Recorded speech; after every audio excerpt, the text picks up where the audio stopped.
Quiet time అంటే ఏం లేదు, ఏకాంతంగా దేవుని సన్నిధానంలో ఆయన మాట అంటే ఏంది ఆయన మాట? వాక్యం. ఇప్పుడు నేను అప్పుడు కూడా ఇదే చదివించా కదా, యోహాను సువార్త 1వ అధ్యాయం 1వ వచనం, ఆది యందు వాక్యము ఉండెను, వాక్యము దేవుని యొద్ద ఉండెను, దేవుడే వాక్యమై ఉండెను. దేవుడే వాక్యము, దేవుడు వాక్యము. వాక్యం అంటే ఇక్కడ దేవుడు అంటే వాక్యము. దేవుడు అంటే ఏదో మనకి ఇట్లా ప్రత్యక్షమై ఇట్లా పోయి అప్పుడు వాళ్ళ కాలంలాగా మనం చాలా పాపాలు చేసుకుంటడం వల్ల ఇంకా దేవుడు మనకు కనపడట్లేదులేండి, అది తర్వాత విషయము.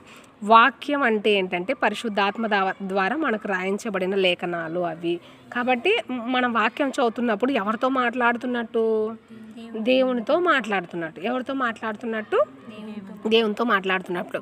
సో మనము ఈ ఏకాంతంగా దేవుని సన్నిధానం అంటే ఏంటి? నేను పొద్దునే చర్చికి వెళ్ళాలా? కాదు. ఎక్కడైతే నువ్వు రూమ్ క్రియేట్ చేసుకుంటావో, దట్ మీన్స్ ఎక్కడైతే నువ్వు ప్రశాంతంగా వాక్యం బైబిల్ పట్టుకొని కూర్చుంటావో చదువుకోవడానికి, అది దేవుని సన్నిధి. అది అర్థమవుతుందా నేను చెప్పేది? ఇంకా ఎవరు లేకముందుకే ప్రశాంతంగా పొద్దునే ఇప్పుడు ఒకవేళ వీళ్ళు వేసినారనుకోండి, అమ్మ ఒక పని చెప్తుంది, ఇన్కేస్ ఎవరు ఏ పని చెప్పకనే వాళ్ళు మాట్లాడుతుంటే మనకి చెవులకి డిస్టర్బెన్స్ వస్తూ ఉంటుంది కదా.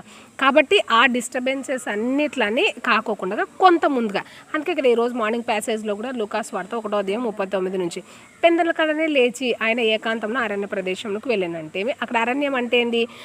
ఎవరు లేని ప్రాంతం అని అర్థం. అంటే మీరు అడవులకు పోమనేం కాదు ఏంటి, ఇప్పుడు నేను ఒక అడవి పట్టుకొని పోలా, అది కాదు కదా అర్థం. అంటే ఇంకా ఎవరు లేకముందుకే ప్రశాంతంగా ఉన్న సమయంలో అమ్మ నాన్న వాళ్ళు ఎవరు లేకముందుకే నీవు ఎక్కడైతే పడుకుంటావో కింద కానీ బెడ్ మీద కానీ ఎక్కడైనా కానీ కొంచెం నీ బెడ్షీట్ అవి తీసేసి కొద్దిగా 2 అడుగులు అటు ఇటు వేసి, లేదంటే ఒకవేళ ఇంకా కొన్ని నిద్ర వస్తుందని కొంచెం మొహం మీద నీళ్ళు చల్లుకొని. ఇది ఫస్ట్లో కొంచెం కష్టంగానే ఉంటుంది, కానీ ఆ మాధుర్యాన్ని అర్థం చేసుకోవడానికి ప్రయత్నం చేయాలి. ఏంటంటే ఎగ్జాంపుల్, అసలు మీకు ఇంకా బెస్ట్ ఎగ్జాంపుల్ చెప్తా చూడు. ఇప్పుడు మేమందరం ఉన్నాము కదా, ఆల్మోస్ట్ అందరూ జాబ్స్ చేస్తున్నారు, అందరూ wife and husbands. Even job లేని వాళ్ళు కూడా దేవుడు వాళ్ళకి మంచి పొజిషన్స్ ఇచ్చినాడు అనమాట. ఇంకొకటి, ఏం బయట కూడా బాగానే ఉన్నారు కదా అని మీరు అనుకోవచ్చు, వాళ్ళకు కొన్ని స్ట్రగుల్స్ ఉంటాయి పర్సనల్గా, కొంచెం illegal contacts, wife and husbands సరిగా ఉంటారు, ఇంకొకటి తెల్లంది ఏం కాదు బయట ప్రపంచం ఎట్లుందో, కానీ ఇంత మంచిగా పరిశుద్ధంగా పవిత్రంగా లైఫ్ని లీడ్ చేయగలుగుతున్నారంటే దేవుని మాటను ఉదయాన్నే వేకువనే వాళ్ళు చదువుకుంటుండడం వలన. అర్థమవుతుందన్న మాటలు. కాబట్టి మనము ఉదయాన్నే క్వైట్ టైం చేసుకోవడం. క్వైట్ టైం అంటే ఏం లేదమ్మా, వాక్యాన్ని చదువుకోవడం. ఆయన మాటగా వాక్యాన్ని మనం చదువుకోవడం. దాన్ని చదువుకొని సరే ఇట్లా బైబిల్ తీసుకున్నాను చదువుకున్నాను కదా, ఏదో ఒక 5 వచనాలు చదువుకోమన్నారని క్లోజ్ చేసుకొని పోవడం కాదు, ఆ మాటల్ని అర్థం చేసుకోవాలి. ఈరోజు పొద్దున్న అర్థమైంది, ఐ థింక్ ఆయన ఎట్లా పోయినారు అట్లా. సరే ఇంకొకటి, అంతకంటే ముందు మనం ఇంకొక ప్రాముఖ్యమైన పని చేయాలి. ఎందుకంటే వాక్యం చదువుకోబోయే ముందు ఒకసారి ఫస్ట్ మనము ప్రార్థన చేసుకోవాలి. ఏమని ప్రార్థన చేసుకోవాలంటే, లేచిన వెంటనే ప్రభా రాత్రంతయు నన్ను నా కుటుంబాన్ని మీరు రెక్కల చాటున భద్రపరిచినారు. కొంతమంది నిద్రలోనే చనిపోయి ఉంటారు, కొంతమంది నైట్ యాక్సిడెంట్లు, ఎక్కువ లారీలు అంట అవంటి ఏదేదో జరుగుతుంటే, అట్లాంటి అంటే లెక్కలో నన్ను ఉంచుకోకుండా నేను నా కుటుంబము సజీవ లెక్కలో ఈ విధంగా ఉండడానికి మీరు హెల్ప్ చేశారయ్యా అని చెప్పేసి మనము ఏం చేసుకోవాలి? ప్రార్థన చేసుకోవాలి, ఆయనకు స్తుతులు చెల్లించాలి. పొద్దున అదే వర్షిప్లో చెప్పింది, ఆయన నన్ను రక్షించి నీతిమంతురాలుగా విమోచించారు కాబట్టి ప్రభువా నువ్వు నా కోసం రక్తం పెట్టి కార్చి, సో నీ రక్తం చేత నన్ను పవిత్రపరిచి నన్ను నీ బిడ్డగా నీ సొత్తుగా చేసుకున్నావు. అంత మాత్రమే కాదు, దినదినము నా ఆయుష్ను పొడిగిస్తున్నావు, నాకు ఆరోగ్యాన్ని ఇస్తున్నావు, నా కుటుంబానికి జ్ఞాపకం చేసుకుంటున్నావు ప్రభా అని చెప్పేసి ఇట్లే మాటలు రాక్కర్లేదు. మీకు ఏ భాష అయితే అది, మీకు ఎట్లా చెప్పడానికి వస్తే అది. ఎందుకంటే ఏమో అందరు విన్నారు కదా, మేము గట్టిగా మాట్లాడతావా, చిన్నగా నీలో నువ్వు దేవునితో మాట్లాడుకుంటున్నావు. అట్లా ప్రార్థన చేసుకోవాలి. ప్రార్థన చేసుకొని వాక్యం ఏదైతే నేను వాక్యం చదువుతున్నానో ఆ వాక్యం ద్వారా నాతో మాట్లాడేసయ్యా, ఏమనుకోవాలి? ద్వారా నాతో మాట్లాడు. ఇప్పుడు పొద్దున మనం చూసుకున్నప్పుడు ఓహో యేసు నువ్వు ఆ మాట అనుకున్నప్పుడు ఇమ్మీడియట్గా దేవుడు ఇట్లా బయలుపరుస్తాడు. అంటే అమ్మ నేను ఇట్లా ప్రార్థన చేసుకున్నాను ఏకాంతంగా, నేను ఇట్లా ఉదయాన్నే ఎవరు లేకముందుకే నేను ఇట్లా ప్రార్థన చేసుకున్నాను, దేవుడు మనకి బయలుపరుస్తాడు అనమాట. సో దాన్ని బట్టి నేను కూడా అట్లా ఉదయాన్నే ప్రార్థన చేసుకోవాలి. అర్థమవుతుందా నా మాటలు? తర్వాత అక్కడ శిష్యులు ఏం చేస్తారు, ఆయన్ని వెతుకుతూ ఉంటారు, వెంబడి ఎక్కడున్నాడని చెప్పేసి. సో మనం ఏం చేయాలి? ఆయన్ని వెతకాలి వేకువనేనా, ఎప్పుడైనా ఎనీ టైం ఆయన వెతకొచ్చు. కాకపోతే ప్రాముఖ్యమైన ఫస్ట్ ప్రయారిటీ మన లైఫ్లో దేవుడికి ఇవ్వాలి. సో ఎందుకు ఇవ్వాలి? ఆయన లేకుంటే నువ్వు నేను లేం. వాక్యం అనేది క్వైట్ టైం పొద్దున మనం చేసుకోవాల్సింది. మనకు ఊపిరి లాంటిది, బ్రీత్ లాంటిది, ఆక్సిజన్ లాంటిది, హార్ట్ బీట్ లాంటిది. ఎందుకు వీటితో పోల్చాల్సి వచ్చింది, ఎందుకు ఇంత ఇంపార్టెంట్ వాటితో అంటే, ముక్కు మూసిపెట్టుకొని మామూలుగా 1 or 2 ఇవి ఉంటారు. అసలు ఊపిరి పీల్చుకోకుండా మనం బ్రతకగలమా? బ్రతకలేం. మన గుండె హార్ట్ బీట్ కొట్టుకోకుంటే మనం బ్రతకగలమా? బ్రతకలేం. అంతకంటే ఇంపార్టెంట్ అయినది ప్రభా, నీ వాక్యం చదవకుండా నేను ఎట్లా బయటికి వెళ్ళగలను? నీతో మాట్లాడకుండా, నువ్వు నాతో ఏం మాట్లాడతావో ఆ బయలుపరిచే విషయాలు నేను తెలుసుకోకుండా నేను ఎట్లా వెళ్ళగలను? నన్ను ఎవరు నడిపిస్తారు? నువ్వు దేవుని వాక్యం చదువుకోలేదు, ఆ రోజు దేవునితో ప్రార్థన చేసుకోలేదు, వెళ్ళిపోయినావంటే దేవునితో మాట్లాడినప్పుడు దేవుని మాట ఒబే చూపించి ఆ రోజు నీతో ఏం మాట్లాడతారో ఆ వాక్యానుసారంగా మనం అప్లై చేసుకొని మన జీవితానికి సమ్టైమ్స్ పాపం కూడా చూపిస్తాడు దేవుడు. ఇకపై ఇది చేయొద్దు, నువ్వు ఇట్లా ఉండొద్దు. ఇప్పుడు వాక్యంలో చూపిస్తా అన్నప్పుడే కదా, అవి కూడా బైబిల్లోటివే కదా. పోకిరి మాటలు మాట్లాడొద్దు, మీరు సరసోక్తులు మాట్లాడవద్దు, బూతులు మాట్లాడొద్దు, అవునా? డబుల్ మీనింగ్ డైలాగ్స్ వీటికి అర్థం. అట్లాంటివి మాట్లాడొద్దు అంటే ఏమి? ఓహో, దేవుడు నన్ను అవి మాట్లాడొద్దని హెచ్చరిస్తూ ఉన్నాడు, కమాండ్ చేస్తున్నాడు. అట్లాంటివి మాట్లాడితే తప్పు, అట్లాంటివి మాట్లాడితే తప్పు. సరే, మితిమీరిచ్చి నేను అట్లానే పోతాను అట్లనే అంటే దేవుడు నడిపించాడు నిన్ను. ఎవరు నడిపిస్తారు? సైతాన్ నడిపిస్తుంది. ఇంకొకటి, ఈ డౌట్ నేను ఎక్స్పీరియన్స్ చేస్తూ ఉన్నప్పుడు, మీలాంటి స్టేజ్లో వస్తున్నప్పుడు బాగానే ఉన్నాను కదా, ఏం కాలేదు కదా, చర్చికి వెళ్ళి వస్తున్నాను, బైబిల్ స్టడీస్కి వెళ్ళి వస్తున్నాను, ఏం చేసుకోనంత మాత్రాన ఏం బాగానే ఉన్నా, అంత బాగానే ఉంటాం, బాగుంటావు, నీ చదువు సాగుతుంటుంది, నీది బాగుంటుంది, అంత బాగుంటుంది. సాతాన్ ఎట్లా అంటే తీసుకెళ్తుంది ఒక్కసారిగా కుప్ప కులుస్తుంది మనిషిని, నీ రిజల్ట్స్ ద్వారా కావచ్చు. అంటే భయపెట్టడం అని నేను చెప్పట్లేదు.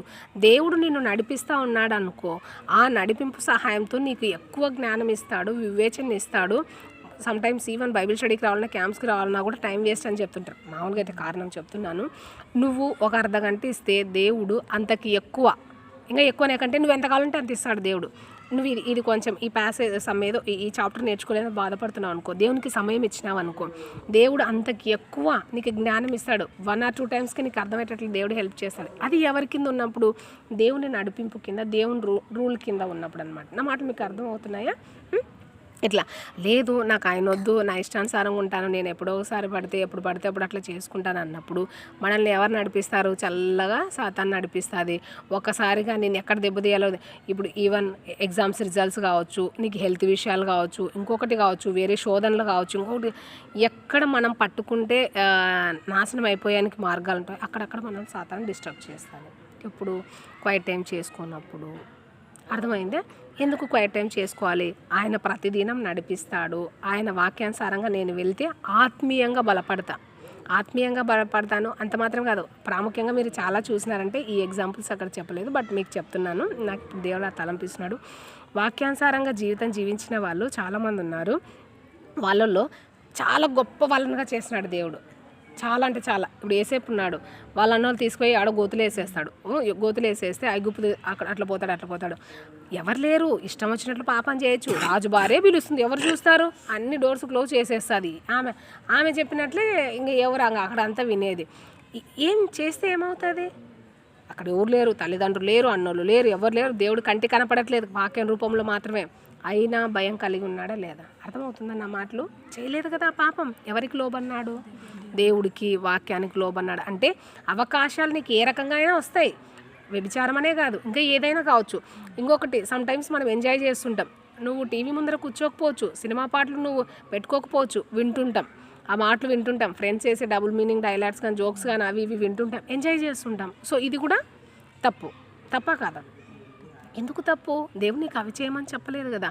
అసలు అవి ఎందుకు చేయొద్దన్నాడంటే, ఎట్లుండమన్నాడు దేవుడు? నా సారూప్యంలో నాలాగుండాలి, నా ఆజ్ఞలు పాటించాలి. ఇప్పుడు మన తండ్రి ఎవరు?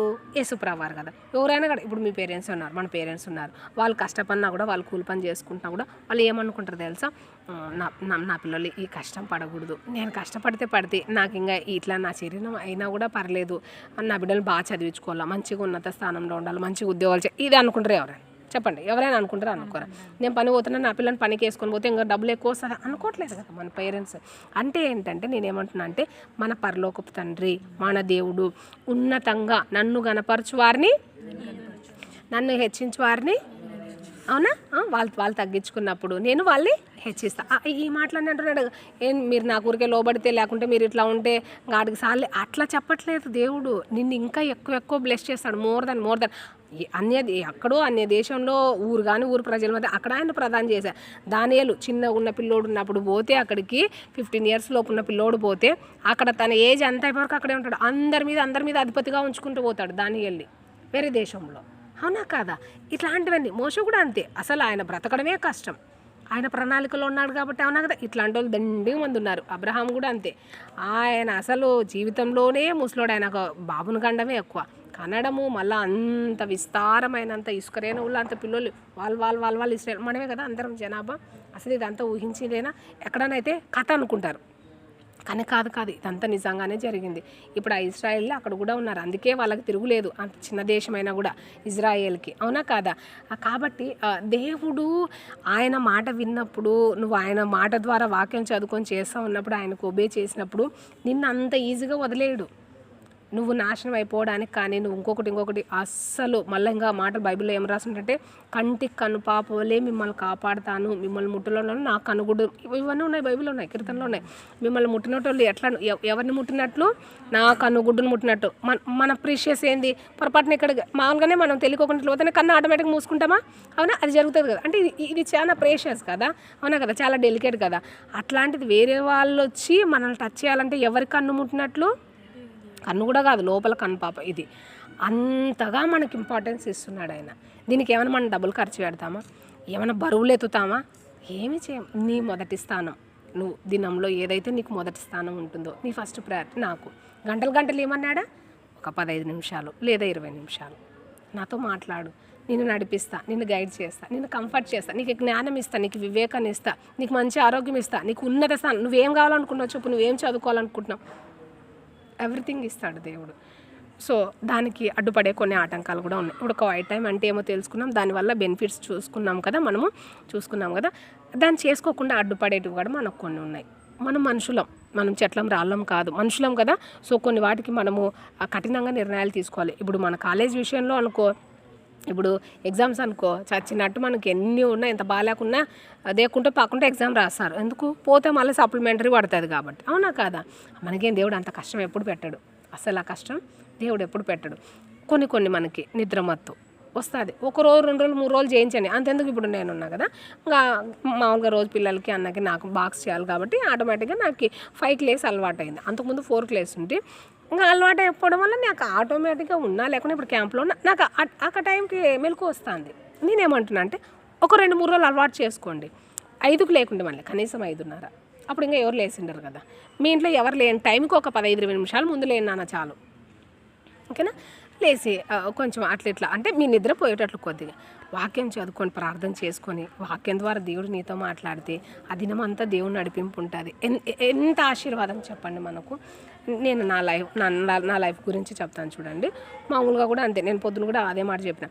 నేను క్వైట్ టైం చేసుకోకుండా స్కూల్ పోయినాక చేసుకుందాం లేకుంటే కొంచెం అట్లనే. ఒక్కొక్కసారి స్కూల్ పోయినా కూడా ఇంకా ఎక్కువ బిజీ అవుతుంది. ఆడు పోయినాక ఇంకా అటెండెన్స్ చేయడం, యాప్స్లో అవి చేయడం ఒక్కొక్కసారి 10-10:30 అవుతుంది.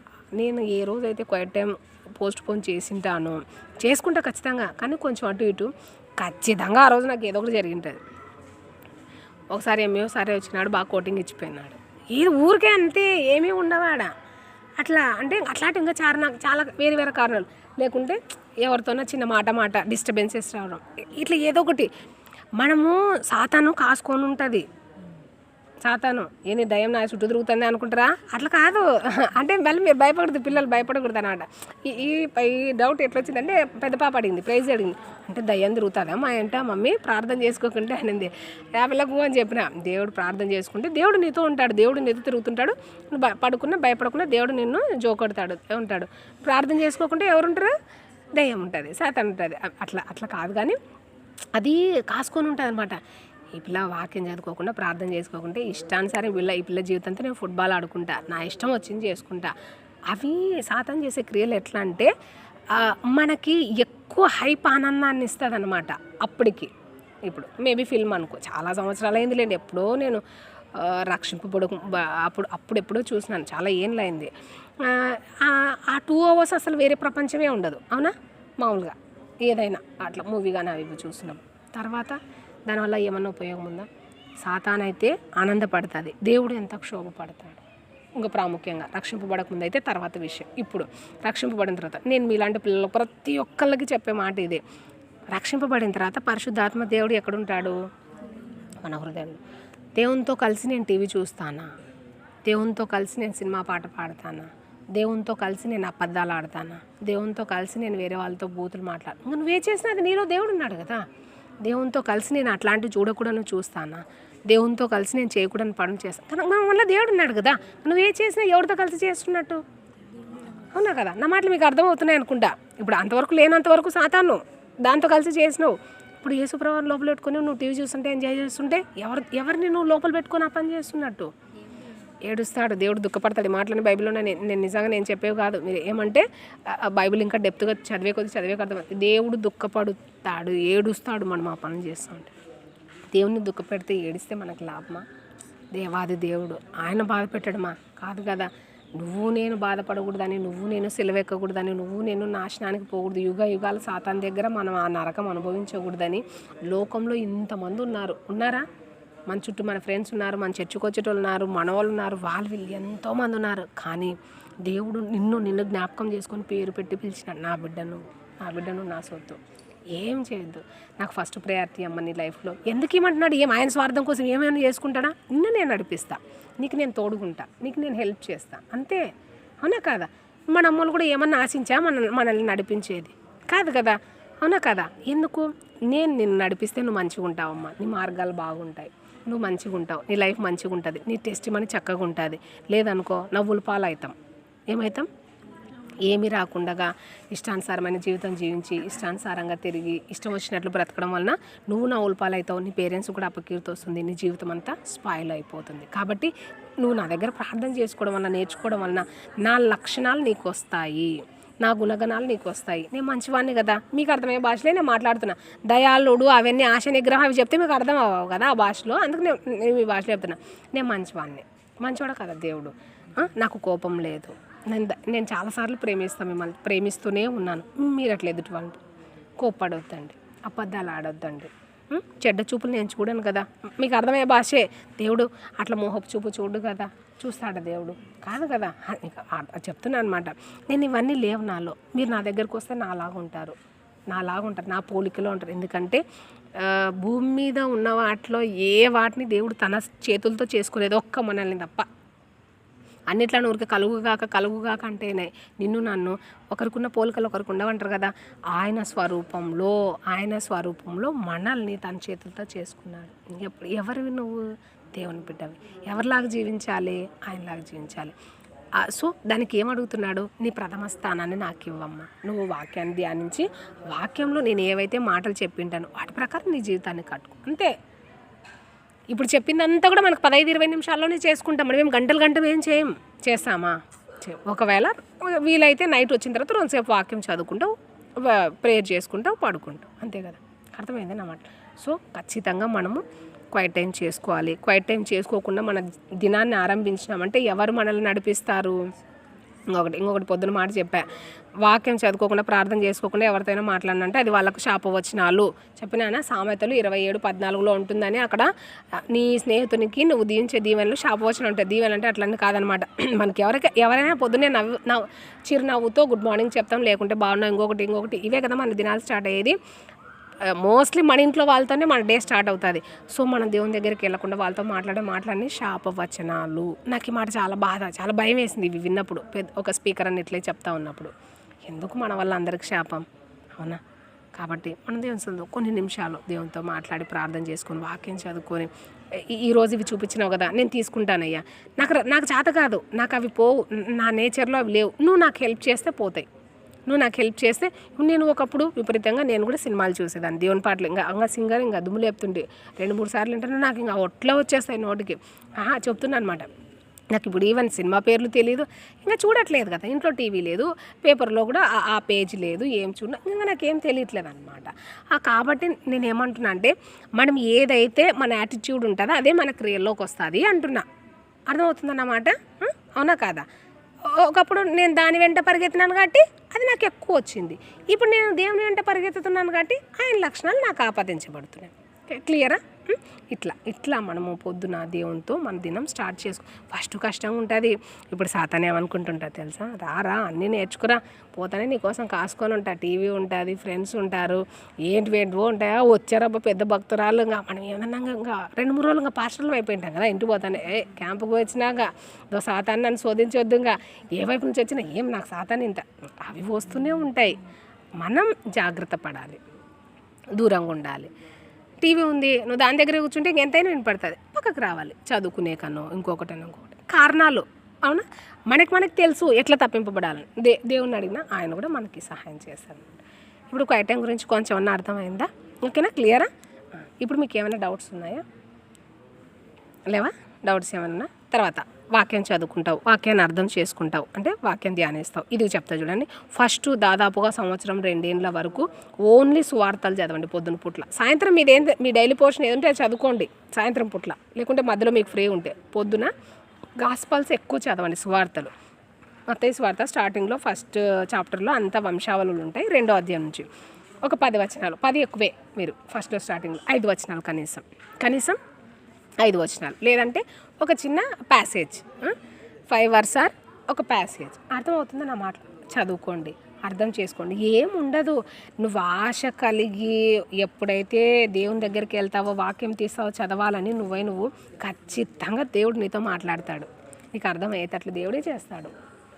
దేవుడు వదిలిపెట్టడు. నా బిడ్డ నా దగ్గరికి వస్తుంది, ఆశగా చూస్తుంటాడు అనమాట, ఎప్పుడెప్పుడు వస్తుంది ఆ వాక్యం చదువుకొని, ఎప్పుడెప్పుడు నా దగ్గరికి వస్తుంది అని చెప్పేసి. సో నువ్వు బైబిల్ తీసి ఆ విధంగా దేవుని సన్నిధానంలో నీకు వచ్చి రాని మాటలు దేవునితో మాట్లాడుతున్నప్పుడు దేవుడు ఎట్లా ఫీల్ అవుతాడు? మన చిన్న పిల్లలు, మంచి బేబీస్, వాళ్ళకి అప్పుడప్పుడే మాటలు వస్తున్నాయి అనుకో, వాళ్ళకి రావు, వాళ్ళే మనకు అంతా చెప్పరు, కానీ ఎంత ముచ్చటేస్తుంది, వినాలని ఆశ. అట్లా మనం దేవుడికి, అర్థమవుతుందా? అట్లా నువ్వు ఏది మాట్లాడినా కూడా మన దగ్గర మాట్లాడడానికి భయపడి. ఇప్పుడు నేను ప్రేయర్ చేయండి అన్నా అనుకో, ఒకవేళ మీరు ఇబ్బంది పడచ్చు, అక్కేమనుకుంటుందో నాకు మామూలుగా అయితే మనసులో మనకి ఇది అనిపిస్తుంది. దేవుడు అట్లా అంట, నా బిడ్డ, నా పాప, నువ్వు ఏది మాట్లాడినా కూడా ఆయన వింటాడనమాట, నీకు నేర్పిస్తాడు. రోజుకి ఈ రోజుకి ఈ పదం, రేపటికి ఇది, నేను గొప్పగా దేవుడు దీవిస్తాడు, ఆశీర్వదిస్తాడు. నీ జీవితం చూసి ఎంత మారిపోయింది ఈ పాప, అప్పట్లాగా లేదే, అట్లా అబద్ధాలు ఆడట్లేదు, మాతో కలిసి ఎంజాయ్ చేయట్లేదు, చిట్చాట్ చేయట్లేదు, అవి ఏమన్నా మాట్లాడుకుంటే జోక్స్ అవి మాట్లాడుతుంటే మాతో లేదు, ఎట్లా మారిపోయింది? నిన్ను బట్టి ఇంకొకరు దేవుని దగ్గర రావాలి. నువ్వు సువార్త చెప్పడం కాదు, యేసుప్రభువారు నీకోసం చనిపోయినా రా అంటే సర్లే అందరు ఇదే చెప్పేది, ఇట్లే అంటారు.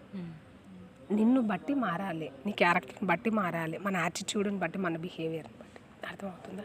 సో ఫస్ట్ ఎవరు చేంజ్ అవ్వాలి? మనం చేంజ్ అవ్వాలి. సో ఇట్లా ఈ విధంగా వాక్యం చదువుకొని ధ్యానించుకున్న తర్వాత లాస్ట్లో మళ్ళీ కృతజ్ఞతాస్తుతులు చెల్లించాలి యేసుప్రభువారికి వాక్యం ద్వారా. ఆ వాక్యంలో ఒకవేళ దేవుడు ఆయన గురించి ఏమన్నా అబౌట్ గాడ్ గురించి ఉందనుకోండి, అవి ఒకసారి చూసుకొని అట్లా. లేకపోయినా కూడా నువ్వు పరిశుద్ధుడు అయ్యా, ఉన్నతుడు అయ్యా, నా కోసం ప్రాణం పెట్టినా గొప్ప దేవుడో ప్రభు అని చెప్పేసి నువ్వు వాక్యం చదువుతా పోయినప్పుడు ఇట్లాంటివి చాలా వస్తాయి. అవన్నీ మనం నోట్స్ రాసుకుంటుంటాం కదా, రాసి పెట్టుకోండి, డేట్ వేసుకోండి. అదేం ఎక్కువసేపు పట్టదు, 5 నిమిషాలు 10 నిమిషాలే పడుతుంది. కాబట్టి నువ్వు దేవుని స్తుతించి నీ పాపపు ఒప్పుకోలు ఏదైనా నీకు ఒక్కొక్కసారి ప్యాసేజ్లో పాపం కనపడకపోయినా కూడా మనకు హృదయంలో తెలుస్తూ ఉంటుంది, మనకి ఏదైనా పాపం మనం లేలుతూ ఉంటే. అవునా కదా? అర్థమవుతుంది నా మాట? ఏదైనా వదులుకోలేని పాపం ఏదైనా అంటే కనుక దేవుడు గుర్తు చేస్తుంటాడు, అమ్మ అది నీకు మంచిది కాదు, దానివల్ల నువ్వు నష్టపోతావు, దానివల్ల నువ్వు రైట్ వేలో ఉండవు, నాశనానికి పోతావు, అది నీకు కరెక్ట్ కాదని దేవుడు మనతో ప్రభా నాకు కష్టమే, ఒకసారిగా నాకు పోదు ఇది, ఎందుకంటే అది అట్లా కొనసాగుతుంటుంది కొన్ని దినాల నుంచి, నువ్వు సహాయం చేయి, నేను దాని నుంచి దూరం పోవడానికి నువ్వు నాకు సహాయం చేయి, దాన్ని విడిచిపెట్టుకో, ప్రార్థన చేసుకో. తర్వాత లాస్ట్లో యాచనలు మీన్స్ సప్లికేషన్స్. మనం ఏవైతే మన అవసరాలు ఉన్నాయో ఉంటాయి కదా, మనకు అవసరాలు మనం మొల్లకుంటే మనకు తెలుసు కదా మన ఇంట్లో సిచ్యువేషన్, అవన్నీ ఆయన దగ్గర పాదాల చెంత పెట్టుకోవాలి. నేను నిజంగా చెప్తున్నా, నేను ఇట్లా ప్రార్థన చేసినప్పుడు దేవుడు మేము 3 ఇల్లులు కట్టుకోవడానికి దేవుడు కృప చూపించినాడు. అప్పుడు మా నాన్నకి 1500 శాలరీ, చాలా తక్కువ శాలరీ, కానీ ఖచ్చితంగా కఠినంగా ఏడ్చి కన్నిటి ప్రార్థన చేసుకున్నాను. చెప్తున్నాను కదా, క్యాజువల్గా మాట్లాడడం వేరు, మనం ఏడ్చినప్పుడు మా అమ్మ నాన్నోళ్ళు రిఫ్లెక్ట్ అయ్యేది వేరు, క్యాజువల్గా మాట్లాడేటప్పుడు అట్లా మన అమ్మ నాన్నోళ్ళే బాధపడితే ఇంకా దేవుడు ఇంకా నువ్వు ఏడ్చి ప్రేయర్ చేస్తే ఆయన తట్టుకుంటాడా?